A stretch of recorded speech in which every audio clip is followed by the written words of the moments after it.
Because what the system wants to do, right across society, is get people to focus on dots, individual dots, a religion, family, job, football team, whatever.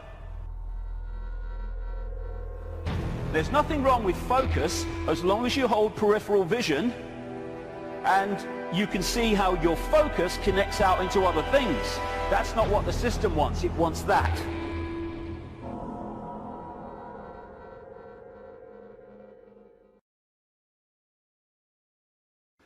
And as you're trying to go through the maze we call life, the control system has set up endless ways to divert us, confuse us, and to keep us from the understanding that would set us free. The elephant in the living room appears when you connect the dots. When you connect enough, the elephant it's so blatant. But when the dots are unconnected, there's no elephant there, because you can't see it. And that elephant in the living room is that there is a multi-level conspiracy, and it is multi-level, to enslave humanity in like a global concentration camp. The trick is to make sure the slaves don't realize they're slaves, so they don't do anything about their slavery. Freedom on a level, like I say, that we can't even begin to imagine from the perception of awareness that we've had so far. We perceive just a fraction of what freedom is, even when we talk about freedom. And we can break out of this. We can break out of this maze, this vibrational prison that we've been encased in. But to do that, as I said at the start, we have to stop doing what has put us in there. And that is conforming to the world that we are told the world is. Stop being in the herd. Stop being in the box, because there is another way. And if we don't take another way, I'm not saying the other way, we live in all possibility, but if we don't take another way from the way we've taken this far, how can anything change? It can't. If you always do what you've always done, you'll always get what you've always got. Real simple.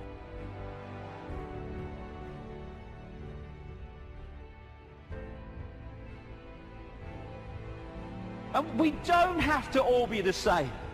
You can look the other way. You don't have to be a faceless person in a faceless crowd. It's not compulsory. You can express your uniqueness.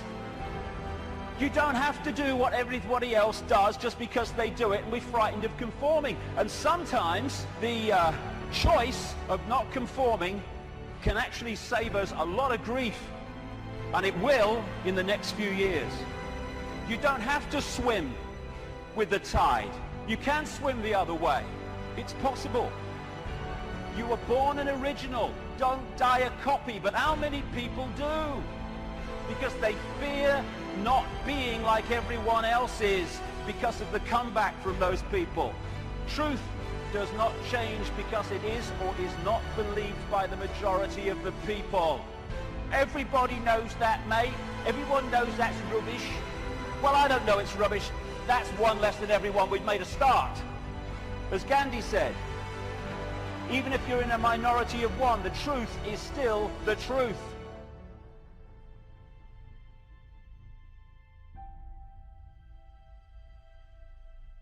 And this is the stadium on which it all plays out, the human mind.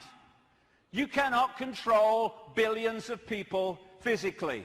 You can in certain small areas, yes, with your tanks and your bloody tasers and all that rubbish, but you can't do it to 7 billion. You have to control the way they perceive themselves and the world, and therefore through that make them behave the way you want them to.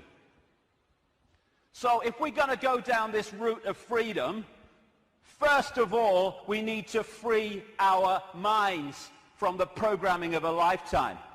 Free our minds from the belief that what we're programmed to believe in schools is the truth about anything.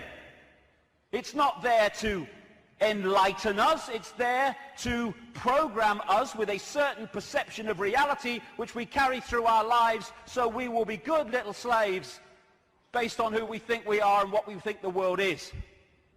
Free our minds from the diversions and the nonsense and, hey honey, she's after the car, quick. And while we're doing that, over here, the world is being orchestrated. Not for our benefit either. Free our minds from the belief that the mainstream media is interested in telling the people the truth of what's going on in the world. It's there to do the opposite. It's to tell us the version of reality the control system wants us to believe, so we will respond and react in the right way. Free our minds from the fake change people. I mean, crikey, is there a politician that's actually campaigning anymore that's not saying they stand for change? Change? Yes, I'll tell you what the change is. It's one guy claiming to be change, controlled by the same force that controlled the previous guy. Free our minds from the fake, fraudulent, false flag terrorist events created by the same control system that then tells you how the world must change to save us from the terrorism that they had covertly created. Free our minds from the front men for this control system who are put up to frighten us into accepting changes in society, surveillance and control to save us from people who are front men for the very system that says, let me save you from him.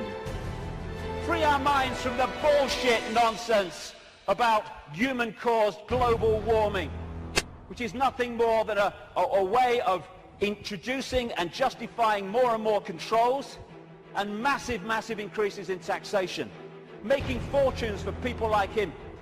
Free our minds from the idea that Big Pharma, the pharmaceutical industry, is in any way interested in human health. It's not about human health, it's about Big Pharma wealth and more. Free our minds from the four-letter word that controls the world, fear, that traps us in these vibrational boxes called fear. And free our minds, more than anything else, from the idea that we are Charlie Jones or Ethel Smith. We're just Joe Public. We've got no power. The choice is to become conscious, to realize that Ethel Smith is an experience, not who we are.